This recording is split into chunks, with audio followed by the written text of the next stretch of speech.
Welcome to The Explainer. Today, we are breaking down how the media represents social class, and honestly, the picture it paints might just surprise you. It's really a tale of two very different stories being told on our screens every single day. So let's just dive right in with a question. Think about it for a second. Have you ever noticed that TV kind of seems to love a problematic working class family? You think about the shows you watch, the news you see. Who are the heroes? Who are the troublemakers? Well, it turns out there's often a pattern, a kind of shorthand the media uses, and it has everything to do with social class. And this all really begins with this idea of the media's two portraits. See, at its core, the media can represent groups in one of two ways, either accurately, showing them as they really are, or inaccurately, through misrepresentation. And when it comes to class, well, it seems our screens have perfected two very, very different kinds of portraits. At the very heart of all this is one big idea: representation. And this isn't just about sticking people on a screen, it's about how they're shown. It's the lens, It's the frame that shapes how we understand entire groups of people, their lives, and their place in the world. And wow, this slide just lays it out so clearly, doesn't it? On one side, you have the portrait of working class life, which is often squeezed into this really narrow frame.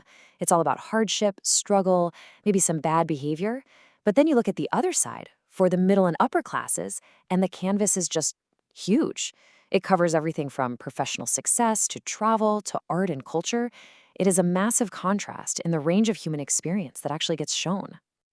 And if we drill down a little deeper, we start to see these specific themes pop up again and again and again. Across news, documentaries, even sitcoms, the working class is often framed as dangerous or problematic or dependent. But the ordinary, day-to-day reality of their lives, that rarely seems to make the cut. All right, let's take this a step further, because it's not just about negative representation. Sometimes it's about no representation at all. It's about being completely and totally written out of the story. I mean, think about all those historical dramas. We get endless stories about kings and queens in the aristocracy, right? Their lives are often presented as the history. But what about the people who built the castles, fought the wars, and powered the revolutions? Well, as you can see here, their contributions, their everyday lives, they're often just completely erased from the picture. And this isn't just something from the past. It happens today. The media narrative is all about CEOs, politicians, and billionaires. And when the working class does show up, it's usually not to speak for themselves. Instead, they become the subject of a discussion, something for middle-class experts to analyze from a distance. They're talked about, but they are so rarely heard from. So this all leads to a really crucial question. Why? Why does this pattern exist? To figure that out, we've got to look at who is actually shaping and controlling the narratives we all consume every day. A huge piece of the puzzle comes from some really influential research by the Glasgow Media Group. Their work pretty much showed that the media isn't some neutral window on the world.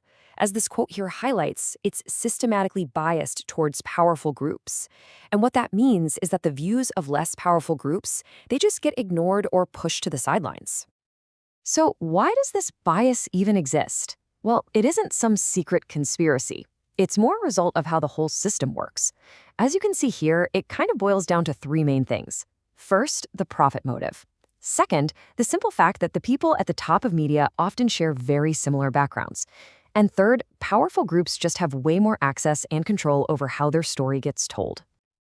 Okay, so this is where the rubber really hits the road. So what? What's the big deal? What is the real-world impact when millions of people see these same skewed portraits over and over and over again? How does this constant framing actually start to shape our reality? Well, these stereotypes are incredibly damaging.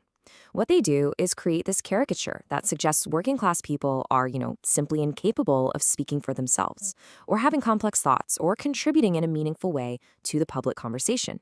It's a form of silencing that makes their voices seem less valid, both literally and metaphorically.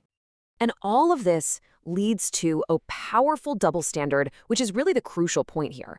As you see on the left, when a wealthy banker commits a crime, the story is often about a rogue individual. A single bad apple. It's a personal failing. But when a person from a working class background does something wrong, it's often presented as proof of a problem with their entire class. One is an individual mistake, the other is a cultural symptom.